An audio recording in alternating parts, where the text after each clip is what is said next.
whatever your story is, how did you get recreated? How were you given new birth? Well, there's lots of different ways that the Bible describes new birth, but one of them at least, James chapter 1, towards the end, is we were given birth by a living word. So creation and new creation both happen by God speaking. How is the world sustained? Hebrews chapter 1, by the powerful word of Jesus. So the word of God is powerful, and we shouldn't be surprised that because we're made in God's image, our words reflect some of that power. Now, we haven't got power in our words to create or recreate, not from nothing, but words nevertheless have great power. And that shouldn't surprise us, because this is the paradigm. God speaks, and he is a speaking God. Men and women are made in his image, and therefore we speak. We are speaking people. Now, we all know that our words have that same extraordinary power. Not quite the same in the sense that they can't create, but we all have been on the receiving end of both good words and bad words, haven't we? Now, you tend to remember the bad words better than the good words, right? So who remembers, I'm not going to ask you to say what it is, but who remembers something negative or unhelpful or hurtful that's been said to you at some point in your life? Everybody remembers that. And actually, you remember it for a long time, don't you? You remember it 15, 20, 25 years. And sometimes you remember good words that have spoken to you as well. Words of encouragement or words of building up. I was talking to a pastor just yesterday, and he was telling me how the reason that he's a pastor is because he was in a church and a leader said to him after he led a Bible study, "You've got a great gift of preaching the Bible to others. You should think about being a pastor." And he remembers that word 30 years later. So all of us have been on the receiving end of good words and bad words. But what we need to understand in Christian leadership is that words really matter.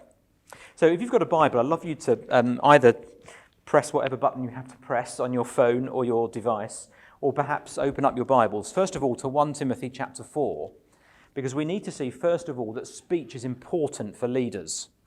And we're going to do that by looking at 1 Timothy 4 and then briefly at James chapter 3. So let's start in 1 Timothy 4, first of all, and listen to how Paul writes to a pastor, a leader, Timothy, about the kind of life he is to have. So 1 Timothy 4, verse 11, "Command and teach these things. Don't let anyone despise your youth, but set an example for the believers in speech, in conduct, in love, in faith, in purity. Until I come, give your attention to public reading, exhortation, and teaching. Don't neglect the gift that is in you. It was given to you through prophecy with the laying on of hands by the council of elders. Practice these things. Be committed to them so that your progress may be evident to all. Pay close attention to your life and your teaching. Persevere in these things, for in doing this you will save both yourself and your hearers."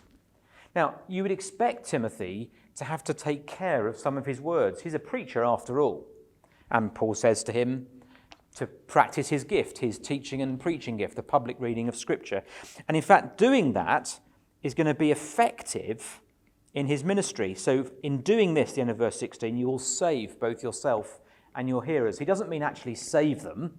Only Jesus can save. We were hearing that on the first night. But he means it will make your ministry effective, both in your own life and in those you're speaking to. But did you notice it's more than just the formal ministry that Timothy is to think about when it comes to speech? Look at verse 12. "Don't let anyone despise your youth, but set an example for the believers." What comes first in this list of 5 things? Speech. If we want to be effective leaders in whatever ministry God has called us to do, we need to be those who have godly speech. And if we don't, ministry is going to be affected.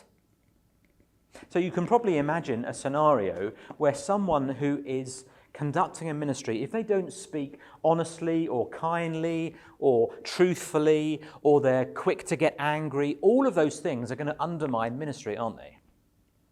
So let's say the pastor of your church. This doesn't work for you because you are the pastor, but imagine the pastor of your church who's preaching to you on a Sunday, and you have a conversation afterwards with him, and maybe you're having a cup of coffee after church, and as soon as you say something to him, he gets angry with you. What's that going to make you think about the ministry you've just heard? It's going to completely undermine it, isn't it? So all of us know that there's this link between effectiveness. You see it as well in James chapter 3. So just press the buttons or turn across to James chapter 3. There's a very famous section in James chapter 3 about the tongue, about how even though it's small, it can do great damage. We don't need to read all of it. It's like the rudder of a ship.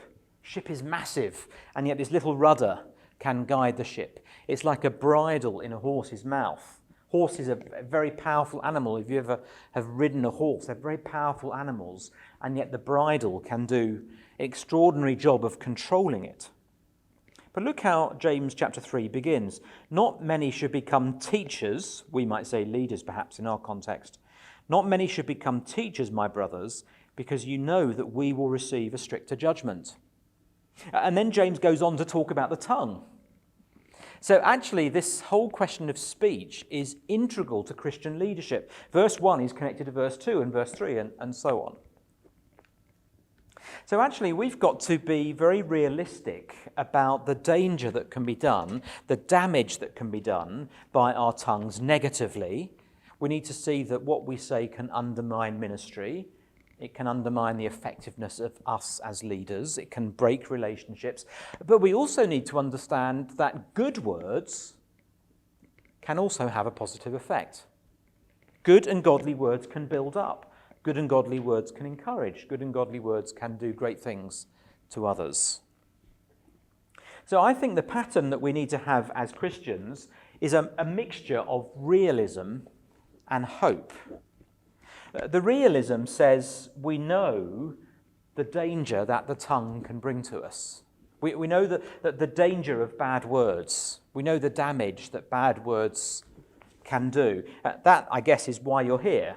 If you thought that words didn't matter, you would have gone to another seminar that would have been more interesting. So we need to be realistic about words, and we need to be realistic about our own words and the damage they can do. But as Christians, we also need to have an element of hope. We need to be positive. This is what Jesus says, very well-known verse about words, when he's talking to the Pharisees, brood of vipers, how can you speak good things when you're evil? For the mouth speaks from the overflow of the heart. In other words, what comes out of our mouths reflects what's happening in our hearts. Now, that in itself is not anything particularly new to you, I'm sure. But here's the good news of Christianity. Our hearts have been changed. So our hearts are not evil. Not anymore. Our hearts have been changed by the gospel.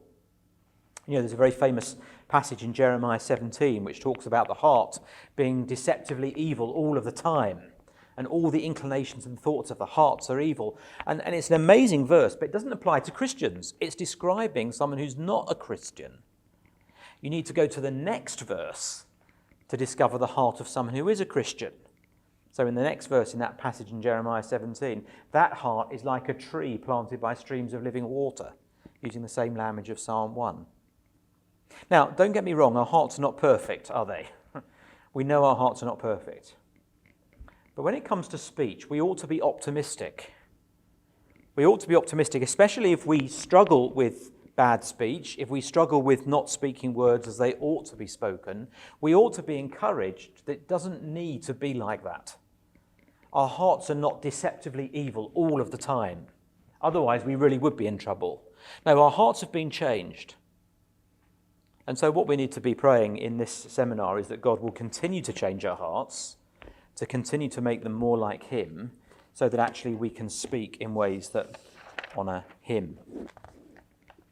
Now, I've been thinking a lot about words recently, and I've been thinking about that in my own life, and I wondered, how can I speak about words? Well, before we do that, I just want to have a little think about how we communicate. So let's just spend a moment thinking about how we communicate. In Bible times, people would generally have spoken by words. They would have had face-to-face conversations. Every now and again, people would have shared a letter, But actually letter writing, in the Old Testament especially, but even in the New Testament, letter writing was very expensive. If you go to an old museum, if you go to a museum in the centre of Berlin or Prague or in London, and you go and look at some of the very old documents, they're written on tablets of clay. The letters have to be kind of carved in. So it's a very difficult thing to send a letter. In New Testament times, of course, people wrote letters on parchment and would have sent them round, but you couldn't just put it in the post box. And so sending a letter was an expensive business. Most communication happened face to face. But of course, that's not the world we live in, is it? We live in a world where actually communication happens in lots of different ways. So let's just have some ideas. Just shout them back to me. How do we communicate today? Now, I'll give you one for free. We still communicate face to face. But actually, even that we do in different ways. So David, I might have a conversation with you over there. It might just be the two of us. But actually, this is a different kind of communication where I'm speaking to you. So even when we're talking face to face, there are different kinds of communication. Well, let's have a little think, not simply about how we communicate or the means, but actually the kinds of contents of our words. And to do that, I want to look at some proverbs with you. So really, the bulk of this session is looking at some proverbs together. There are lots and lots of proverbs. There are something like 140 proverbs about speech. There are almost more proverbs about speech than any other subject. The only other subject in the book of Proverbs that there are more proverbs about are about wisdom and foolishness, which, if you like, are the two great themes of Proverbs, wisdom and foolishness. But we're going to think about the 100, I think it's something like 127 proverbs, something like that are about speech. Now, we're not going to do all of them. We've only got 40 minutes left. But I've grouped them into some different categories. And the great thing about Proverbs is that they often use little pictures of what a good thing is. So the lips of the righteous feed many. It sounds like a meal. And that's the way Proverbs work. They don't just kind of give us truths. I could give you a long list of what godly speech looks like. Godly speech is, I could have a PowerPoint slide here, which would be quite dull. Godly speech is honest. Godly speech is a bit like my outline. And actually, that might do us some good, but Proverbs don't work in that way. Proverbs work by just engaging our minds and our hearts and our senses. You'll see that some of the Proverbs make your mouth water when they talk about food. Some of the Proverbs, and in fact one of my favourite ones, speak about jewellery. And you'll see that they use pictures of very beautiful things. And this is the way the Proverbs work. They kind of engage our senses so that we think, oh yes, I want that. So we'll come to it in just a moment. An honest answer is like a kiss on the lips. Now, forgive me if you're not married, but this illustration perhaps might not work for you, but when I get home after a long day and I'm a bit stressed and I come in through the front door and I see my wife and she gives me a kiss on the lips, I feel that everything just melts away. That's what an honest answer is like. So you see what the Proverbs are doing? They're using this very emotive, graphic language to teach us truths. Now let's be careful. The truths themselves can't save us. Proverbs is not an alternative way to be saved. We're saved by grace through faith in Christ alone. But actually what happens is that once we're saved, we have the Spirit, and so we read the Proverbs. The Proverbs stir up God's work in us. And as we hear the Proverbs, we're both convicted about what our speech is not, but we're helped to think about what our speech is. And the little pictures that you get along the way just steer us in the right direction. Now, some of you will find some of these more challenging than others because we all have particular weak spots when it comes to words. So as we go through them, you're going to have to think, oh yes, that's something that really challenges me. Or there'll be other ones that you think, oh, not so much. And that doesn't matter, but we need to listen to them all. Now, just before we do that, I want to go right to the end and have a look at, if you've got an outline, right at the end, there's a question, which is, how does the example of Jesus help us? And I want to do this first so that we set the Proverbs in their right Bible setting. Someone said to me the other day, I told them I was doing a seminar on words, and they said to me, oh, All I have to do is I have to look at the example of Jesus.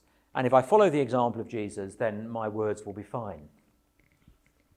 Now, that's not quite right for a couple of reasons. First of all, it denies the scriptures, which give us more than just the words of Jesus, right? You've got all these proverbs, 127 for a reason. The second thing is, if you think about it, if you were to read the Gospels all the way through, Matthew, Mark, Luke and John, how long would it take you? It would take you about 6 or 7 hours. How much of that is the speech of Jesus? I can tell you because I've worked it out. It's about an hour and a half. So Jesus lived 33 years. We have an hour and a half of his words. That's not a lot, really. And actually, if you're just following, it's not just, but if your only example is the example of Jesus, there's a whole load of stuff that you won't know.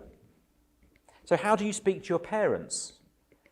We've just got 1 or 2 sentences that Jesus ever spoke to his parents.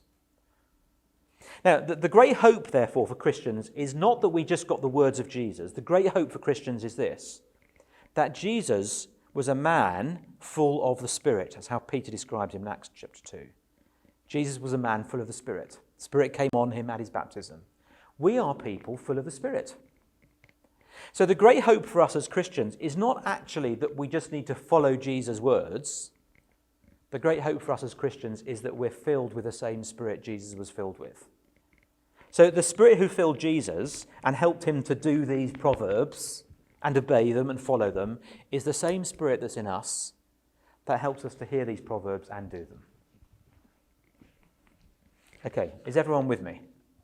Just nod if you are. If you're not, you can yawn or cry or leave the room, whatever else you want to do. Let's have a look then. First of all, in the Proverbs, there are some general principles. And I've called these deep waters. Deep waters. So let's have a look at some of these principles and see what they are. Here's the first one. This is Proverbs 10:32. The lips of the righteous know what is appropriate. I've kind of written them on the screen, by the way, so you don't have to kind of keep flicking through your Bibles. They're all here on the screen. The lips of the righteous know what is appropriate, but the mouth of the wicked only what is perverse. Now, this is essentially the same verse that we just read from Jesus, but put in Old Testament terms. There is a link between our words and what our heart is. The lips of the righteous know what is appropriate, but the mouth of the wicked only what is perverse. So actually, the key thing to get right with words is, first of all, that our heart is right. We'll see that comes through many times. So if our heart is not right, if we don't love people, if we're not loving God, we shouldn't be surprised that actually our mouths become wicked as well. A perverse heart will always produce wicked words. Now, that's the reason that we can be optimistic, because we are not perverse, we're not wicked. Actually, we've been saved by grace. But sometimes there is a remnant, a left behind part of that sinful nature, which does bring out the wrong words. And we need to recognise that for what it is. Look at how our words impact others. Now, again, these are just general truths, so they're things that you will know. The lips of the righteous feed many, but fools die for lack of sense. So good words have an effect on many people. It's not just the word that I speak to you. And that doesn't just mean you're speaking to many people. It means that, let's say, Felix, I'm just going to use you as an example. Let's say I speak a kind word to you. Right? You might think, oh yeah, that was helpful to me. I'm going to speak a kind word to someone else. And it cascades, it expands. That's the great thing about righteous words. Now, what you get in the Proverbs, you may have noticed this when you've read the Proverbs through, is the second half of the proverb isn't always what you expect it to be. Oh, it really is slow, isn't it? It isn't always what you expect it to be. The lips of the righteous feed many, but the lips of the wicked don't feed many at all. That's what you'd expect it to say. But actually, the second half of the proverb is often surprising. And here's one of the examples. The lips of the righteous feed many. So if I was to speak a righteous word just to one person, it can have a multiplying effect. But actually, if I'm foolish in my words, I don't have any sense in my words, it's just going to finish me off. Never mind the effect it would have on others, it will kill me. Fools die for lack of sense.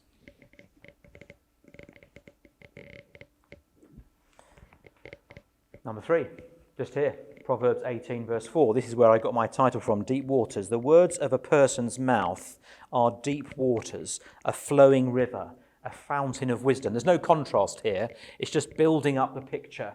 And aren't they wonderful pictures? Deep waters, I guess I've got two daughters who are married, and both of their husbands, neither of them can swim. So when they read deep waters, they get a bit worried. But the picture here is of refreshing. You imagine a well in a village. If the well is just a puddle and there's no water, then it's not very refreshing. But if it's deep, then there's endless refreshment. It's a flowing river. Have you ever been in a place where there's a river which isn't really moving very fast? Stagnant. That's not the water you want to drink, right? But a mountain where the water is coming rushing down, well, you'd happily put your hands in, drink it. A fountain, it's the same idea. This is about drinking. All 3, deep waters, flowing river, fountain of wisdom. That's the words of a person's mouth. Now, do you see how the imagery is being picked up? I think if you ever get really thirsty and someone gives you a glass of water, isn't it wonderful? Just wonderful. That's what good words are. But we've got to be careful. If our hearts are not right, words can be pretty damaging too. So Proverbs 26 verse 9. A proverb, isn't a proverb always a good thing? No. A proverb in the mouth of a fool is like a stick with thorns, brandished by the hand of a drunkard. It's a very powerful image, isn't it? You know, a drunkard can't control his arm. So this stick in his arm, which has got all these thorns on it, is just going everywhere, and you kind of want to stay far away from that.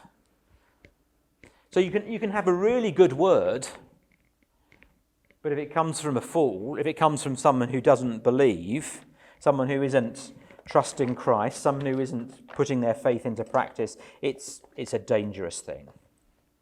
It's a dangerous thing. So words are powerful, right? Words are important. Words are refreshing. Words are nice. Words are sustaining. Words can be dangerous. So here's the first bit of jewellery, a gold ring. A wise correction to a receptive ear is like a gold ring or an ornament of gold. Now, gold is a precious metal, but these days it's reasonably common. So when I got married, in fact, when I got engaged, I got a gold ring. That's the one on my right hand. When I got married, I got a gold ring. That's the one on my left hand. It didn't cost me thousands and thousands of pounds, this ring. My wife gets cross because I take it off a lot and fiddle with it. But actually, it wasn't really expensive. Gold in ancient times, there were no deep mines coming out of South Africa or wherever it may be. Gold was even more precious than it is today. So a gold ring wouldn't have just been something someone went to the shop and bought. It would have been passed on through the family. An ornament of gold, something that was in your house, a nice little pot or whatever it might be. These things are very precious. And a wise correction to a receptive ear is like that precious thing. Now, there are 2 things to say about this. One is, it's good to give correction at the right moment. Right? It's like a gold ring or an ornament of gold. So, for example, if you were to say to me, Adrian, you're speaking too fast, which I know I do, and I can't follow what you're saying, that is a gold ring. That's a gold ring. That's an ornament to correct me. Right? But it's not just about giving words of correction. Do you notice this doesn't actually say the man who gives correction is like a gold ring? The wise correction is like a gold ring or an ornament. So actually, it's a good thing to receive as well. I'll have a little confession. I don't mind correcting others. I don't mind that at all. I don't like people correcting me. But both, in the right moment, are like a gold ring. But don't waste it. This is in the same category, really. So I'll go one ahead. We're not going to do them all. So Psalm 9, verse 8, Don't rebuke a mocker, or he will hate you. Rebuke the wise, and he will love you. There is a wisdom about who you correct. So that drunkard, remember, that come out the pub with his stick full of thorns, if you were to rebuke him, he's not going to be very pleased with you. A, he's not going to remember it. B, he's probably going to attack you. So what's the wise thing to do to the drunkard? Leave him alone, probably. But rebuke the wise, and he will love you. And again, there's a double meaning there, isn't there, almost for us? Are we those who are careful with who we rebuke ourselves? And are we wise enough to receive a rebuke? Both are challenges, aren't they? Because actually, as we think about words, it's not simply about the words that we speak to others, it's about the words that people speak to us. I like this one. This is Proverbs 26, verse 8. Giving honour to a fool is like binding a stone in a sling. Now, whenever we think of slings, we immediately think of doctors and broken arms and things like that. But of course, this is a weapon. So a stone in a sling is like David. He's coming up to Goliath. You can imagine little David, with his stone in his sling, coming up to Goliath. But actually what he's done is he's sewn a little pocket in his sling, and he's tucked the stone in, and he's sewn it in. So he swings it round his head, and he swings it round his head. Nothing happens. This weapon is completely ineffective. And giving honour to a fool, saying something to someone who isn't going to receive it, is a complete waste. Perhaps one more, one of the most famous proverbs. Better to live on the corner of a roof than to share a house with a nagging wife, or with a nagging anybody, I think.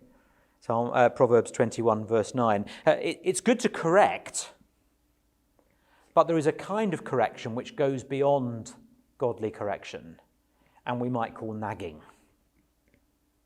It's the drip, drip, drip. That's another way that actually it's described, like a dripping tap.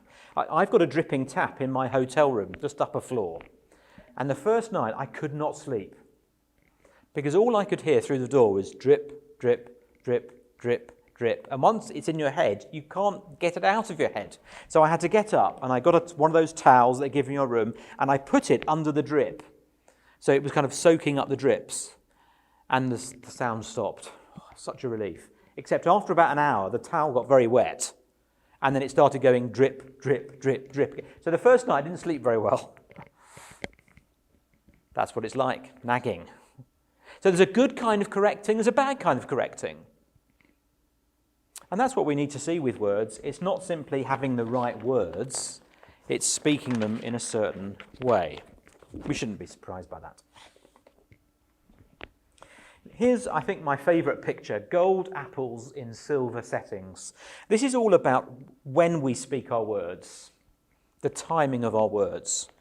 Do you know there are, of the 127 proverbs that there are about speech, there are almost 30 proverbs about when not to speak.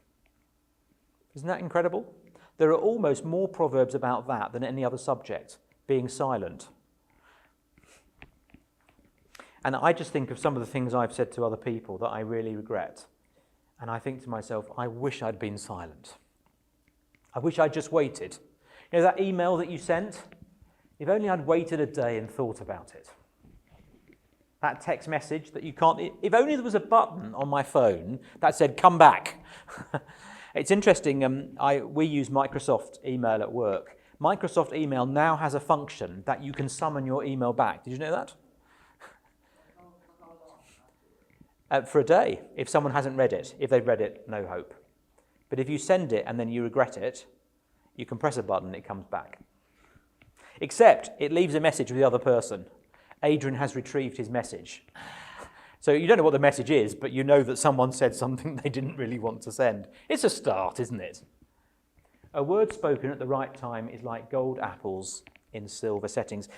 So just imagine to yourself when you were a moment when you felt very low and someone said something to build you up.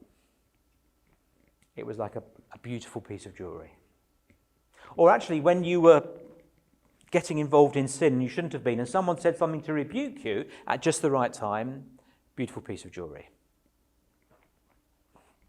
Or even when I was walking down the aisle and my wife said, I do, words spoken at the right time. I'm glad she used those words.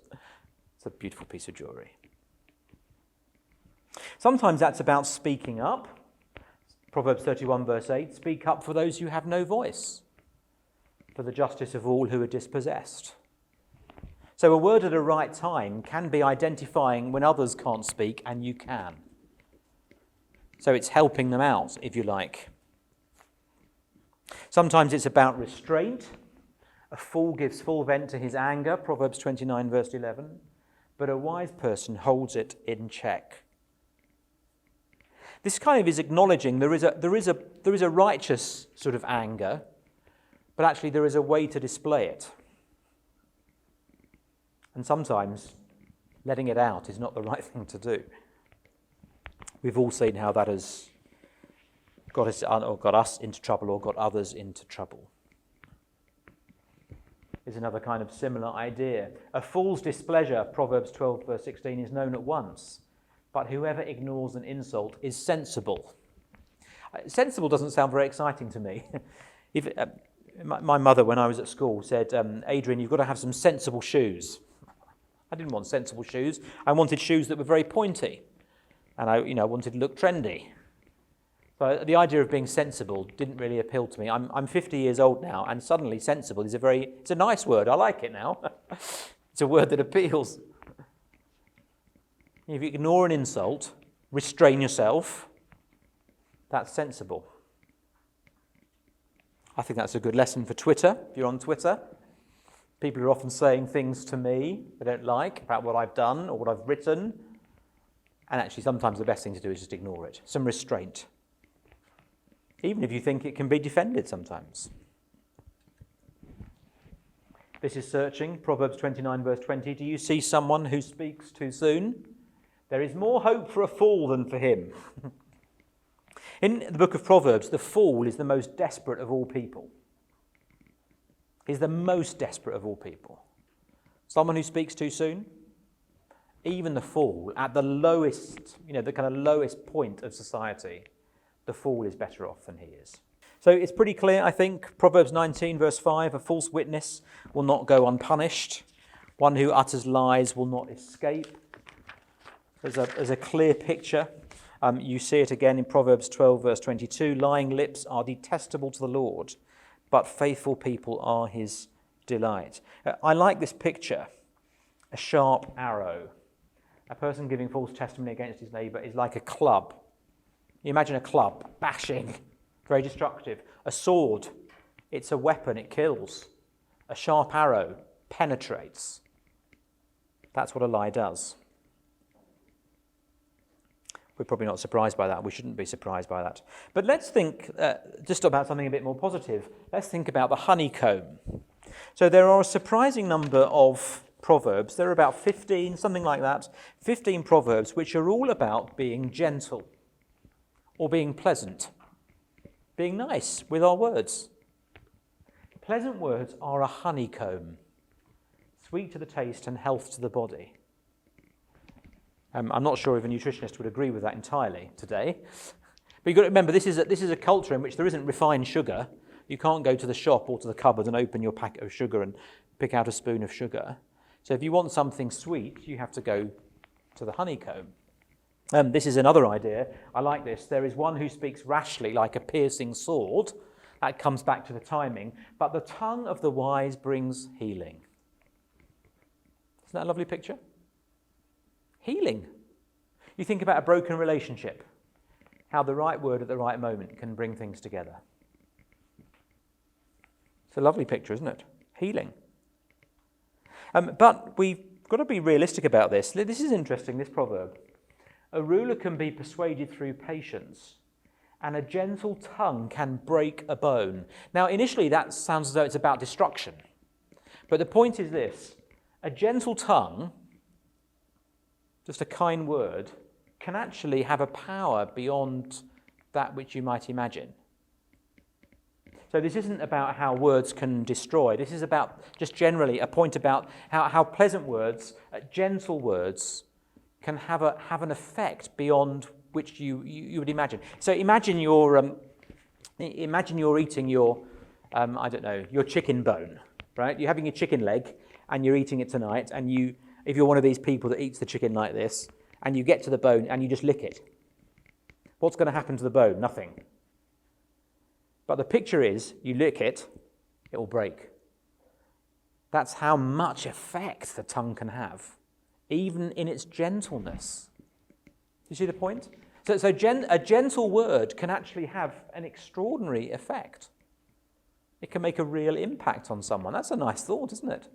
But actually that gentle word that we were just thinking about, that you speak to the person who's sitting next to you at dinner, actually could have a very profound effect on their lives. Let's press on, otherwise we won't finish. Let's talk about gossip. Gossip. There are about 10 proverbs on gossip. Without wood, fire goes out. Without a gossip, conflict dies down. That's expressing it negatively, isn't it? But we need to be realistic that gossip is a very, very attractive form of speech. So look at this. A gossip's words are like choice food, Proverbs 26, verse 22. That goes down to one's innermost being. In other words, people love it. Here's a slightly different idea about gossip. Make your case with your opponent without revealing another's secret. Otherwise, the one who hears you will disgrace you and you'll never live it down. Isn't that really good advice? That actually, if you're making a case about something, do it without putting someone else down, without gossiping about them. If you've got a case to make your case on its own merit. Don't feel you have to make it by always putting other people down. You can begin to see, can't you, how we've got one more area to look at, which we'll look at in just a brief moment. But you can begin to see, coming back to 1 Timothy 4, how good words, godly words, are so key to leadership. Imagine a leader who's a gossip. Terrible thing. Imagine a leader who is bringing honeycomb to his or her people. What a wonderful leader. I want to follow a leader like that, don't you? Imagine a leader who speaks words that correct and rebuke, but does it with gentleness at just the right time. That's the kind of leader I want. That's the kind of leaders we want to be. Let me do one more. This is about mocking. We live in a culture where mocking is very common. And there's a kind of, especially between blokes, between men, there is a kind of banter that sometimes goes on that is about being friendly and just kind of mucking around with each other. But I wonder if too quickly it becomes mocking.